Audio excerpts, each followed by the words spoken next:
तो जैसा कि लास्ट एपिसोड में हमने देखा था कि ज़ाओजिन ने डू क्लैन के बंदे का खात्मा करने के बाद वो अपनी इंजुरीज को हील करने लगा, मगर उसी वक्त मेंगकेजिन का इवल फॉर्म उस पर अटैक कर देता है। तो अपने भाई को बचाने के लिए डोंगडोंग भी इस फाइट में उतर गया। उसने अपनी ढेर सारी पावर्स का इस्तेमाल किया था, जिसके चलते डोंगडोंग की बॉडी वैनिश हो गई और वो सीधे ज़ाओजिन के हाथ पर जाकर स्टिक हो गया। इतना ही नहीं, मेंगकेजिन और ज़ाओजिन में इतना जबरदस्त अटैक हुआ था कि ये दोनों घायल होकर रिवर में फॉल हो गए। अब आगे तो इस एपिसोड की शुरुआत में हम मेंगकेजिन और ज़ाओजिन को देख पाते हैं जो कि डीप सी में पहुंच गए थे और इन दोनों को अभी तक होश नहीं आया था। साथ ही हमें ज़ाओजिन के माइंड स्पेस का सीन दिखाया जाता है जो कि काफी ज्यादा शैटर हुआ था। मेंगकेजिन ने किए हुए पॉइजन के अटैक की वजह से ज़ाओजिन की बॉडी पूरी तरह से अनस्टेबल हो गई और अब यहाँ पर हमें ज़ाओजिन के दो ऑर्ब्स भी दिखाए जाते हैं जिन्हें लाइफ एंड डेथ ऑर्ब कहा जाता था। उन दोनों ने वहाँ पर टाइजी गॉड डीमन डायग्राम को फॉर्म कर लिया और तभी वहाँ पर हमें ईवल बंदी को देख पाते हैं जो कि इन दोनों की हालत देखकर हंसने लगी। वो कहने लगी कि असली शो तो अभी तक शुरू ही नहीं हुआ, अगर ये दोनों नॉर्मल वे में होश में आ गए तो काफी ज्यादा बोरिंग लगेगा, तो क्यों ना इसे थोड़ा सा ड्रामेटिक किया जाए। और इतना कहते साथ ही उस बंदी ने टाइजी गॉड एंड डीमन फॉर्मेशन को टेम्पर किया, जिसके बाद वो बंदी हंसते हुए कहने लगी कि जब तुम लोग होश में आओगे तब काफी ज्यादा मजा आएगा। और अब हम दो मछुआरों को देख पाते हैं और उनके साथ उनकी बेटी रेनी भी थी। ये दोनों मिलकर आज मछलियाँ कैच कर रहे थे और तभी उन्हें फील हुआ कि आज उनकी जाल में काफी हेवी मछली फंस चुकी है, तो उन्हें ऐसा लग रहा था कि इसे सेल करके वो ढेर सारा पैसा कमाएंगे। साथ ही साथ रेनी अपने फादर को बताने लगी कि वो कमबख्त ओलीमान हमें काफी ज्यादा तंग कर रहा है, वो हम मछुआरों से जबरदस्ती टैक्स ले रहा, कल भी उसने हमारे घर आकर काफी बड़ा हंगामा खड़ा किया था। सो गाइस, ये लोग भी हमारे जैसे ही टैक्सेस से परेशान हैं। सो अब उन्हें जबरदस्ती लागू किए हुए टैक्सेस को पे करने के लिए इन्होंने पूरा जोर लगाया और फाइनली वो दो मछलियां बाहर आ जाती हैं, जो कि है मेंगकेजिन और ज़ाओजिन, और ये लोग बेहोशी की हालत में एक दूसरे से लिपटे हुए थे। रेनी काफी ज्यादा हैरान होकर अपने फादर को बताने लगी कि ये तो ईस्टर्न कॉन्टिनेंट के लोग हैं। और अब हमें मास्टर डैन का घर दिखाया जाता है जो कि काफी ज्यादा खूबसूरत था। वेल, यहाँ पर कुछ टाइम गुजरने के बाद ज़ाओजिन को फाइनली होश आ गया। उसने देखा कि वो तो एक नई जगह पर पहुँच चुका है और उतने में रेनी उसके कमरे में पहुँच जाती है जो कि ज़ाओजिन के लिए कपड़े लेकर आई थी। अब ज़ाओजिन को ऐसा देखते साथ ही उसने तुरंत ही अपना मुंह घुमा लिया। साथ ही साथ ज़ाओजिन को बता रही थी कि अच्छा हुआ तुम्हें होश आ गया, दरअसल ये कपड़े मैंने अपने फादर के लिए बनाए थे, अगर तुम्हें कोई एतराज ना हो तो प्लीज इसे पहन लो। तो ज़ाओजिन फटाफट से कपड़े पहनकर उसका शुक्रिया अदा करने लगा। रेनी उससे कह रही थी कि अरे वाह, तुम तो इन कपड़ों में काफी ज्यादा अच्छे लग रहे, मुझे लगा नहीं था कि मेरे फादर के कपड़े तुम्हें एकदम फिट आएंगे। खैर, मुझे ये समझ नहीं आ रहा कि तुम लोग पानी में कैसे पहुँच गए, क्या तुम्हारे साथ कोई हादसा हुआ था? वेल, उसका ये सवाल सुनते साथ ही ज़ाओजिन को कुछ धुंधली यादें नजर आने लगी। उसे बस एक एक्सप्लोजन याद आया जो कि काफी ज्यादा खतरनाक था। साथ ही उसे मेंगकेजिन का फेस भी नजर आने लगा और उतने में ज़ाओजिन को काफी ज्यादा तकलीफ होने लगती है। दरअसल थोड़ी देर पहले जो बंदी हमें दिखाई गई उसने ज़ाओजिन की यादों को टेम्पर किया था और इसी वजह से कुछ भी याद करने पर ज़ाओजिन को तकलीफ होने लगी और रेनी से कह रहा था कि मुझे कुछ भी याद नहीं, पता नहीं मेरे साथ क्या हुआ था, मुझे तो ये भी याद नहीं कि मैं कौन हूँ और तुम कौन हो। जो सुनते साथ ही रेनी काफी ज्यादा मायूस हो गई। वो कहती है कि हेवन तो वाकई बेरहम है, उधर तुम्हारी लवर की भी सारी यादें मिट चुकी है, उसे नहीं पता कि वो कौन है और तुम्हारे साथ भी वही हुआ। अब ज़ाओजिन अपने लवर का जिक्र सुनते साथ ही काफी ज्यादा हैरान था और उतने में बाहर से उन्हें किसी शोर शराबे की आवाजें आने लगी। दरअसल ओलीमान अपने कुछ चमचों को लेकर उनके घर पहुंच चुका था और वो उनसे जबरदस्ती टैक्स वसूल करने की कोशिश करने लगा। तभी मास्टर डैन उससे कहने लगे कि जल्दी से यहाँ से दफा हो जाओ, मैं बेवजह का कोई टैक्स पे नहीं करने वाला। तो ओलीमान कह रहा था कि तुम्हारे लिए टैक्स पे करना इतना भी मुश्किल नहीं, हो सकता है कि तुम अपनी बेटी को टैक्स के बदले हमारे हवाले कर दो। जो सुनते साथ ही सीनियर डैन उन पर काफी ज्यादा भड़क गए। वो कह रहे थे कि जल्दी से यहाँ से दफा हो जाओ वरना मैं तुम लोगों को खत्म कर दूंगा। अब वो लोग फिलहाल के लिए तो वहाँ से भाग निकले, लेकिन उन्होंने सीनियर डैन को धमकी दी थी कि वो दोबारा से वापिस आएंगे। उस वक्त सीनियर डैन एक तो टैक्स पे करेंगे या फिर उनकी बेटी को इन लोगों के हवाले कर देंगे। इधर जब तक ज़ाओजिन बाहर आ जाए तब तक ओलीमान अपने लोगों को लेकर वहाँ से जा चुका था और तभी उसने नोटिस किया कि विलेज के लोग ज़ाओजिन और उसके लवर के बारे में बात कर रहे हैं। वो लोग कह रहे थे कि ये लड़की कितनी ज्यादा खूबसूरत है, मगर बेचारी की सारी मेमोरीज इरेज हो गई। अगर ये दोनों साथ थे तो इसका मतलब ये हुआ कि ये दोनों लवर्स थे और शायद अपने प्यार को बचाने के लिए ही ये दोनों रिवर में कूद गए होंगे। लोग प्यार में इस हद तक जा सकते हैं, ये तो आज आज हमने पहली बार देखा।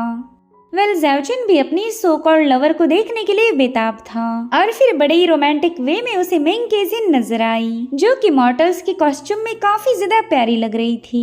यहाँ पर इन दोनों ने एक दूसरे को उनके नाम से पुकारा, यानी कि जैवचिन को याद था कि ये मेंग केजिन है और वहीं पर मेंग केजिन को भी याद आ गया कि ये तो जैवचिन है। इधर रेनी तो ये सब सुनकर ही काफी ज्यादा एक्साइटेड हो गई। वो कह रही थी कि वैसे तो ये सब कुछ भूल चुके हैं, बस एक दूसरे के नाम को छोड़कर, शायद इसे ही सच्ची मोहब्बत कहा जाता होगा। वहीं पर टाउन के लोग भी इस बात पर अग्री हो गए कि इन दोनों की जोड़ी को तो हेवन ने खुद बनाया है, इसलिए तो सारी यादें मिटने के बावजूद भी इन दोनों को एक दूसरे के नाम याद हैं। अब ये दोनों एक दूसरे से सवाल पूछने लगे कि क्या वाकई तुम मेरे लवर हो। उतने में ही रेनी ने जाकर इन दोनों के हाथ एक दूसरे के हाथ में थमा दिए। वो बताने लगी कि जब तुम दोनों को रिवर से बाहर पुल किया था तब तुम दोनों एक दूसरे के बाहों में थे। इनफैक्ट तुम तो एक दूसरे से अलग होने के लिए भी तैयार नहीं थे। बेहोशी की हालत में भी तुमने एक दूसरे का साथ नहीं छोड़ा। तभी सीनियर डैन बताने लगे कि कुछ सालों पहले प्लेग की वजह से मेरी वाइफ की मौत हो गई और उसी दिन से हमारे घर की सारी रौनक चली गई थी, मगर तुम दोनों के आने के बाद ही ऐसा लग रहा है कि घर की रौनक दोबारा से वापस आ गई। इतने सालों के बाद दोबारा से यहाँ पर मेरा मन लग रहा है। सो अगर तुम दोनों को कोई एतराज ना हो तो तुम लोग हमारे साथ रह सकते हो। और इसके लिए मेंग केजिन और जैवचिन ने भी हाँ बोल दिया, क्योंकि उन्हें खुद पता नहीं था कि वो लोग है कौन और वो यहाँ से कहाँ जाएंगे। अब रात के समय जैवचिन काफी तेजी के साथ वुड्स को चॉप कर रहा था, जो देखकर ही सीनियर डैन थोड़े से हैरान हो गए। वो कहते, जैवचिन मुझे लगा ही नहीं था कि तुम इतने ज्यादा स्ट्रॉन्ग होंगे। तुम नॉन स्टॉप वुड्स को चॉप कर रहे हो और वो भी बिना थके। तुम्हारी बॉडी को देखकर ही ऐसा फील हो रहा कि जरूर से तुम कोई कल्टीवेटर होंगे। जिस पर जैवचिन कंफ्यूज होते हुए कहने लगा कि मुझे तो पुरानी कोई बात याद नहीं आ रही। तो एल्डर उससे कहने लगे कि तुम्हें अपने दिमाग पर जोर डालने की कोई जरूरत नहीं, तुम जिंदा हो यही काफी होगा। भले ही तुम सब कुछ भूल गए लेकिन तुम्हें अपनी मोहब्बत का नाम याद है। यहाँ पर एल्डर डैन की बातें सुनकर जैवचिन और मेंग केजिन काफी ज्यादा ब्लश करने लगे। मेंग केजिन भी दिल ही दिल में खुद से सवाल पूछने लगी कि क्या वाकई जैवचिन मेरा लवर था। और अब अगले दिन जैवचिन एल्डर डैन के साथ मछलियाँ पकड़ने के लिए निकल पड़ा। रेनी और मेंग केजिन उन्हें किनारे तक छोड़ने आए थे। तभी जैवचिन मेंग केजिन से कहने लगा कि तुम घर वापस चले जाओ, यहाँ पर काफी ठंडी हवा है तो हो सकता है तुम्हें सर्दी हो जाए। जैवचिन की फिक्र देखते साथ ही मेंग केजिन ब्लश करने लगी। उसे इस बात की तसल्ली हो रही थी कि शायद जैवचिन उसका लवर है। इधर ओलीमान और उसके चमचे भी मेंग केजिन को देख लेते हैं। वो कह रहे थे, बाप रे ये लड़की तो निहायत ही खूबसूरत है, हमारे पूरे टाउन में भी ऐसी लड़की हमने आज तक नहीं देखी। अगर ये भी हमारे जैसी सिंगल होती तो मजा आ जाता। जिस पर ओलीमान बता रहा था कि मुझे ये लड़की काफी ज्यादा पसंद आई और जो भी लड़की मुझे पसंद आएगी उस पर कोई और हक नहीं जमा सकता। चलो अब जल्दी से अपने प्लान को एग्जीक्यूट करेंगे। और इतना कहते साथ ही वो लोग वहाँ से रवाना हो गए। इधर जैवचिन और एल्डर डैन काफी ज्यादा दूर पहुँच चुके थे। एल्डर डैन कहते हैं कि बच्चे तुमने तो ढेर सारी मछलियाँ पकड़ ली। तो जैवचिन उनसे कहने लगा कि आज मैंने मछलियाँ पकड़ना सीख ली, तो मैं सोच रहा था कि कल मैं दूसरे मछुआरों के साथ रिवर पर जाऊंगा, हो सकता है कि कल और भी बड़ी मछली मेरे हाथ लग जाए। जो सुनते साथ एल्डर डैन काफी ज्यादा खुश हो गए। वो कह रहे थे कि हाँ, विलेज के मछुआरों को पता चलना चाहिए कि तुम कितनी ज्यादा स्ट्रांग हो। और तभी इन्होंने देखा कि ओलीमान अपने दो चमचों के साथ वहाँ पर एक बोट लेकर पहुँच चुका है। वो सीधे इन पर अटैक करने के लिए आगे बढ़ रहा था। और ये देखते साथ ही एल्डर डैन काफी ज्यादा पैनिक हो गए। वो जैवचिन को बताने लगे कि तुम जल्दी से बोट से छलांग लगा दो वरना बेवजह घायल हो जाओगे। मगर जैवचिन बोट छोड़ने के लिए तैयार नहीं था। इधर ओलीमान कह रहा था कि जैवचिन उस दिन तूने रिवर में ही मर जाना चाहिए था, मगर कोई बात नहीं, आज न कल तेरी मेंग केजिन मेरी हो जाएगी। अब मेंग केजिन का जिक्र सुनते साथ ही जैवचिन के मानो खून में आग लग गई और उसने बड़ी ही तेजी के साथ ओलीमान की शिप पर एक जोरदार पंच हिट कर दिया और इस एक ही पंच में ओलीमान के बोट की धज्जियां उड़ गई। ये सब देखकर ही एल्डर डैन का मुंह खुला रह गया। इधर जैवचिन भी हैरान होकर कहने लगा कि शायद ये मेरी असली पावर है। साथ ही उसने देखा कि ओलीमान और उसके चमचे जिंदा थे, तो जैवचिन ने फटाफट से वहाँ का एक वेपन उठाकर उन पर अटैक करने की कोशिश की। हालांकि एल्डर डैन उसे रोक लेते लगते हैं। वो ज़ाओजिन को समझाने लगे कि ओलीमान के अंकल का नाम है बैरन और वो काफी ज्यादा क्रूअल है। अगर ओलीमान को कुछ हो गया तो वो सिर्फ हमें ही नहीं बल्कि पूरे के पूरे विलेज को पनिश करेगा और मैं नहीं चाहता कि हमारी वजह से पूरा के पूरा गांव मुसीबत में आ जाए। साथ ही साथ मुझे रेनी और मिंग के जिन की फिक्र हो रही है, इसलिए हमें जल्द से जल्द घर वापस जाना होगा। जो सुनते साथ ही ज़ाओजिन ने फटाफट से अपनी बोट को घुमा लिया। इधर ओलीमान के चमचे कह रहे थे कि ये बंदा तो एक कल्टीवेटर निकला, अब तो हम कभी इसे हरा नहीं पाएंगे। जिस पर ओलीमान कह रहा था कि ये पावरफुल है तो क्या हो गया, हमारे बैरन मैनर में भी ढेर सारे कल्टीवेटर्स हैं जो कि बस कुछ ही दिनों में इसकी वाट लगा देंगे। मुझे अब कुछ भी करके इस डैन पर झूठा इल्जाम लगाना होगा, तभी जाकर अंकल इस पर एक्शन लेंगे और हमारे पास भी एक वैलिड रीजन होगा। इधर ज़ाओजिन विलेज में आते साथ ही बड़ी ही तेजी से अपने घर की तरफ निकल पड़ा और उतने में ही घर के अंदर से एक बंदे को बाहर की तरफ पटका जाता है। उतने में ही ज़ाओजिन ने उसे उठाकर सीधे कंपाउंड से बाहर फेंक दिया। हम देख पाते हैं कि ज़ाओजिन मिंग के जिन को लेकर काफी ज्यादा फिक्रमंद है। वो वहाँ आते साथ ही उससे पूछने लगा कि क्या तुम ठीक हो। वहीं पर रेनी भी अपने फादर को देखते साथ ही उनके गले लगकर रोने लगी। वो कहने लगी कि उन लोगों ने आपको मारने की धमकी दी थी, ये तो अच्छा हुआ कि आप दोनों भी महफूज हो। इधर ज़ाओजिन क्यूरियस होकर मिंग के जिन से पूछने लगा कि क्या तुमने उस बंदे की धुलाई लगाई थी। तो मिंग के जिन कहती हाँ, लेकिन मुझे नहीं पता कि मैं ये कैसे कर पाई। जिस पर एल्डर डैन कहते कि जरूर से तुम दोनों कल्टीवेटर्स हो, तुम दोनों के पास यूनिक एबिलिटीज होगी, लेकिन ओलीमान का अंकल बैरन काफी ज्यादा खतरनाक है, इसलिए हम डायरेक्टली उसे कन्फ्रंट नहीं कर सकते। वैसे ओलीमान की बातों से पता चला था कि वो मिंग के जिन को लेकर काफी ज्यादा पॉजिटिव है, तो क्यों ना हम तुम दोनों की शादी करा दे। अब शादी का जिक्र सुनते साथ ही ये दोनों काफी ज्यादा शॉक हो गए और फिर मिंग के जिन काफी ज्यादा शर्माने लगी। तभी रेनी उसे समझाने लगी कि अगर तुम दोनों की शादी हो जाए तो फिर ओलीमान दोबारा कभी तुम्हें तंग नहीं करेगा। वहीं पर सीनियर डैन भी बता रहे थे कि यहाँ पर गॉड ऑफ लाइट के रूल्स को फॉलो किया जाता, उसके अकॉर्डिंग यहाँ का कोई भी नोबल सेक्रेड मैरिज में इंटरफेयर नहीं कर सकता, इसलिए तुम दोनों की शादी करना ही सबसे बेस्ट ऑप्शन होगा। वेल ये सब सुनकर ही ज़ाओजिन थोड़ा सा कंफ्यूज हो गया। उसे समझ नहीं आ रहा था कि अब उसने शादी के लिए हाँ बोलना चाहिए या फिर ना बोलना चाहिए। तो एल्डर डैन भी उसकी इस परेशानी को समझते हुए कहने लगे कि शादी एक बहुत बड़ा फैसला है, तो तुम्हें इसके बारे में केयरफुली सोचना पड़ेगा। मैं तुम्हें थोड़े दिनों का वक्त देता हूँ, तब तक तुम अपना फैसला ले लेना। यहाँ पर ज़ाओजिन दिल ही दिल में खुद से सवाल पूछने लगा कि आखिर मिंग के जिन मेरी लवर है, तो फिर उसके साथ शादी का सुनकर मुझे नर्वसनेस फील क्यों हो रही। खैर अब अगले ही दिन ज़ाओजिन बहुत बड़ी फिश कैच करके घर वापस आ गया। वो काफी ज्यादा थका हुआ था, तो मिंग के जिन तुरंत ही वहाँ आकर उसका पसीना पहुँचने लगी। वो उसे बता रही थी कि मैंने तुम्हारे लिए गर्मा गर्म खाना बना के रखा है। साथ ही ज़ाओजिन को याद आता है कि मिंग के जिन ने उसके लिए एक हैंकरचीफ भी डिजाइन किया, तो अब उसे इस बात की तसल्ली होने लगी कि मिंग के जिन वाकई उसकी लवर होगी। वहीं पर मिंग के जिन भी ज़ाओजिन को अपनाने के लिए पूरे दिल से तैयार थी और फाइनली वो दिन आ गया जिसकी हम में से किसी ने भी उम्मीद नहीं की थी। सो गाइस आज यहाँ पर मिंग के जिन और ज़ाओजिन की शादी होने वाली है। जस्ट इमेजिन, कुछ दिनों पहले ये लोग जानी दुश्मन थे और अब इनकी मेमोरीज इरेज होने के बाद इन्हें पति पत्नी बनाया जाएगा। वेल मिंग के जिन तो बड़े ही प्यार से खुद को लाली लगा रही थी, मानो उसे इस पल का बेसब्री से इंतजार था। और फाइनली रेनी ने उसे एक प्रॉपर दुल्हन की जैसा सजा दिया। वो कह रही थी कि सिस्टर तुम काफी ज्यादा खूबसूरत लग रही, जब मेरा भाई ज़ाओजिन तुम्हें देखेगा तब उसके दिल की धड़कनें रुक सी जाएगी। इधर एल्डर डैन ने भी ज़ाओजिन को तैयार कर दिया। वो कह रहे थे चल बच्चे अब अपनी दुल्हन को ज्यादा इंतजार मत करवा। और अब मिंग की जिन सीधे आयल पर पहुंच गई, जहाँ पर टाउन के सभी लोग उसकी खूबसूरती की तारीफें कर रहे थे। सभी लोग उन्हें कॉन्ग्रेचुलेट करते हुए उन पर फूलों की पंखुड़ियां बिखेरने लगे। और गाइस वाकई मिंग के जिन इस ब्राइड वाले कॉस्ट्यूम में काफी ज्यादा खूबसूरत लग रही थी। वहीं पर रेनी ने ज़ाओजिन के हाथ में एक गुलदस्ता थमा दिया और अब ज़ाओजिन भी उन फूलों को लेकर अपनी दुल्हन का इंतजार करने लगा। थोड़ी देर में ये लोग आमने सामने थे। मिंग के जिन के वहाँ आते साथ ही ज़ाओजिन ने उसके हाथ में वो फूलों का गुलदस्ता थमा दिया, जिसके बाद वो मिंग के जिन से पूछने लगा कि क्या वाकई तुम मेरे साथ शादी करने के लिए तैयार हो। अगर तुम्हारी हाँ है तो मैं कभी तुम्हारा साथ नहीं छोड़ूंगा, चाहे चाहे गरीबी हो या अमीरी हो, हेल्थ हो या सिकनेस हो, हम दोनों हमेशा साथ रहेंगे। मैं हमेशा तुमसे प्यार करूंगा और तुम्हारा सम्मान करूंगा। मैं जिंदगी भर तुम्हारे साथ वफादार रहने की कसम खाता हूँ। सो अब रिवाजों के मुताबिक मेंगकेजिन भी वो सारी कस्में ज़ाओजिन के सामने दोहराने लगी। उसने भी ज़ाओजिन के साथ मोहब्बत, इज्जत, केयर और वफादारी की कसम खाई और फाइनली ज़ाओजिन ने मेंगकेजिन को रिंग पहनाकर इस शादी को कंप्लीट किया। दोस्तों, मुझे लग रहा था कि शादी के टाइम पर इन दोनों की मेमोरीज वापस आएगी, लेकिन अब तो इस खेल में और भी ज्यादा मजा आ रहा है। ज़ाओजिन और मेंगकेजिन काफी ज्यादा खुश थे। उन्हें ऐसा लगा कि उन दोनों जितना हैप्पी कपल इस दुनिया में और कोई हो ही नहीं सकता।